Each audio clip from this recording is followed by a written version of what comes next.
Hi, I'm Dale, the Fortunate Picker. Going to show you some of my eBay sales for November 2020. Let's take a look.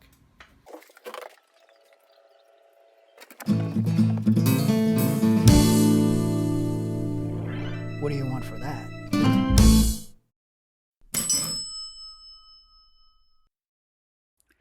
So this is an RDL brand audio distribution amplifier. I purchased this in a large lot of communications equipment from a contractor. This was his leftover equipment from a bunch of installations. The thing about this type of equipment is it pretty much needs to be new because the buyers for this stuff are going to want to use it on an installation and they don't want to install used equipment.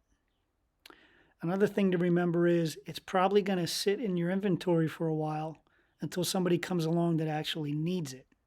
And you have a much smaller buying base than the general public. And then another thing to remember is this stuff becomes obsolete very quickly. With a lot of it, every 6 months they come out with something new and better. And if you don't sell it quickly, it just may not sell. It'll sit there forever. You can't give it away. But with this particular piece, that's been around for years and years and they're still popular. And then when you go to do research on this, you might find very few comparables to compare it to. So it's hard to know what you want to charge for it unless you have an app like WorthPoint or something where you can look up historic sales. So I don't have a prorated cost for this. It came in a very large lot, but $60 is a nice tidy profit on this. And next up we have this vintage oval frame with convex bubble glass. I've sold a lot of these in the past. I come across them at yard sales a lot and I usually get them pretty cheap. Most of the time the frame is kind of beat up, so I just pull out the glass and sell the glass because somebody always needs it. And that sells pretty consistently for $30. If the frame is respectable, I'll include it and I'll just mark it up from $30. In this case, I had it at $35. A buyer contacted me and wanted just the frame, so I offered it to him for $20. And this is the listing that you're seeing here. And then I turned around and listed just the glass for another $30. And I believe it sold within a month. So altogether, I paid $2 for this at a barn sale, and I made $50 across 2 listings. It's very bankable, these old bubble frames. And this is just a little handheld Royal Dirt Devil vacuum cleaner. This actually came in a box lot with a lot more interesting things in it. I didn't buy it for the vac, but the vac is just a little extra added profit. It was worth something. Out of the box lot, I prorated the cost at 5 cents, and it brought in $19. It sold in 23 days. This is a set of Greenlee fish sticks. This came out of a Craigslist ad that a yard sale had ended for the day and everything else was free. The set was actually incomplete. It was missing 1 stick. So I wrote an ad saying you could add this to an existing set or use them as spares. The Greenlee is a great brand name. I knew it was worth a little bit of money even if it was missing stuff. And so I paid nothing. It brought in $25 and it sold in only 6 days. And this was a lot of leatherworking tools and supplies. This came in the same box lot at auction. It was another one of the extras. And I knew I wasn't going to be able to make much profit trying to sell this stuff individually, so I put it all together. I figure somebody might want to get started in leather making, or they are started and they need some of these grommets and the different pieces that are there. And it's actually sold 2 times. The first time the guy returned it, he said it wasn't the parts he was looking for. And then it sold again within a few days right after that. So I paid, prorated, I paid 9 cents for this whole lot, and it brought in $40. That was pretty nice. And it sold actually 2 times within 26 days. This is a Panasonic DAT head cleaning cassette. DAT stood for digital audio tape, and it was a format used by the recording industry back in the 90s.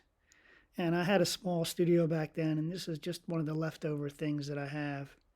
Every once in a while, I go through the house and I see stuff laying around, and I think I'm never going to use that again. So I sell it on eBay. That's one of the perks of selling on eBay. Some people would have a yard sale, but I know I can always get more money for it on eBay.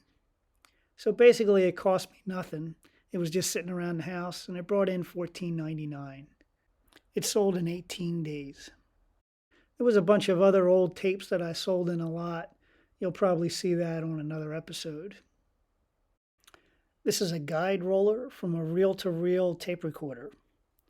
I've featured that tape recorder elsewhere in another episode. I decided to piece it out, and altogether that recorder has brought in over $1,500 so far. It's $1,500 and counting. But this was just one little part, sold for $25. I prorated the cost at $2.50, and that took 309 days to sell. Now, I know a lot of sellers out there would probably say that's way too long to keep something listed. But in this case, this is kind of a rare item, and you have to wait for the right buyer to come along. And just lowering the price isn't going to hurry that process along. So I have a number of items like that have been sitting for multiple years, and eventually they'll sell. This is a Bose free space speaker. It comes out of the same commercial lot that I was referring to. It was actually the sale of two speakers. For some reason, the screenshot only shows one, but it was two speakers for $360. This isn't something you would use on your home stereo. It's commercial grade 70 volt systems. So some contractor probably bought this, and they were new in the box. And they sold in 54 days. Once again, this is another item that came out of the communications lot. This was a TOA amplifier, sold for $440 in 59 days. Brand new in the box. This was a watch that came out of the Craigslist ad for free yard sale leftovers. I've seen a lot of watches that are worth nothing. So when I saw this, I just grabbed it and threw it in the box. And it took a fair amount of research to figure out what it was and what it was worth. And I probably underestimated it a little bit. But again, I paid nothing, and it brought in $99. And it sold in less than 24 hours. Okay, this is a Fluke digital multimeter. I believe this is one of the earlier ones from when these digital displays first came out. But Fluke is a big name. If you see that name out there, look it up. It's probably worth something. This one I paid $5.06 for at an estate sale. That was a prorated price. It sold in 18 days for $45. It had the case and the cables and even the manual. It was in very good condition. There was no corrosion in the battery compartment. It was a nice sale. So this is a retractable cargo cover from a Toyota Prius. This was a Facebook Marketplace find.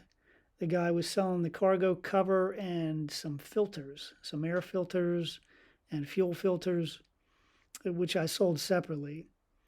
And I kind of like these things. This one gave me a little trouble. It had a little bit of a bend and a curve in it. So I had to clamp it up against the board and hit it with a hair dryer and let it cool, then heat it and let it cool. And I finally got it straightened out. So I prorated the cost at $18, and it sold in 3 days for $70. I like these things.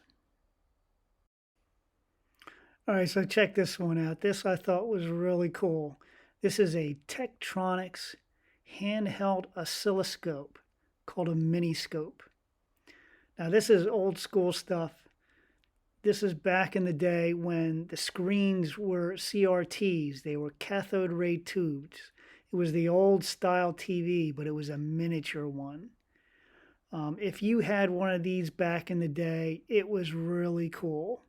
They just didn't make them like that. They were usually like TV-sized scopes that sat on a bench somewhere, sat on a tabletop.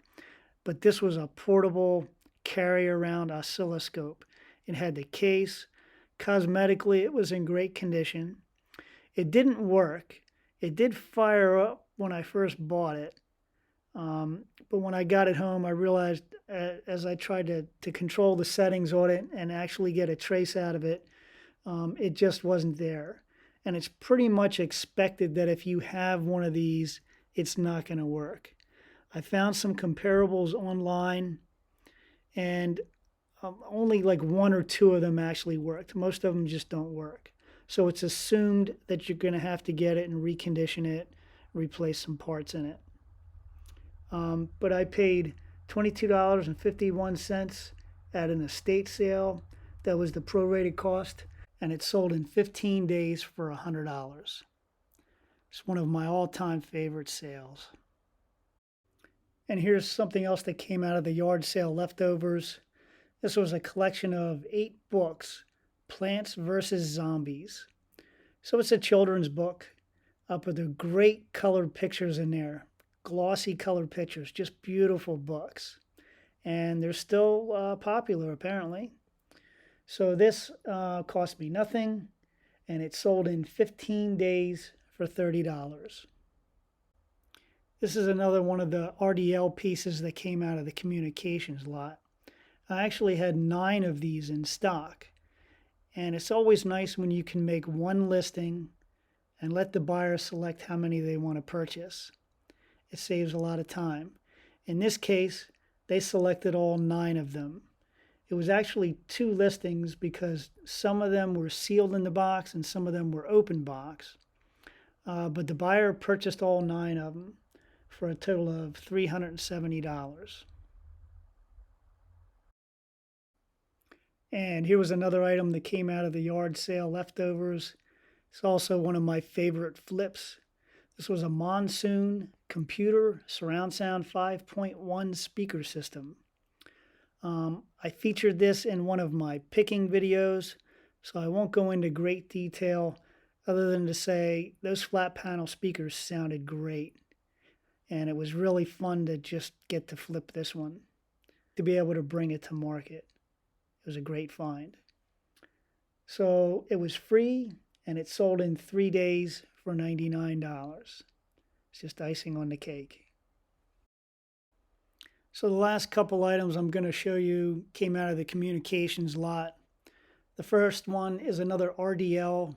It's a distribution amplifier, 4 channels.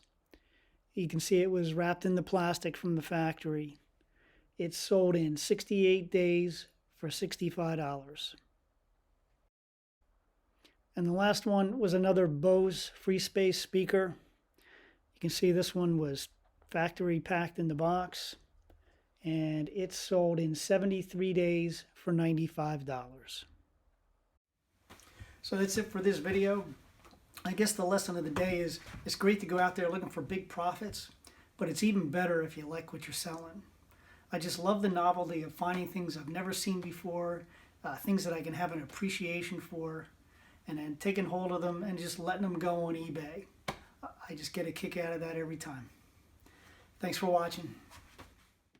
If you enjoyed this video, please like and subscribe.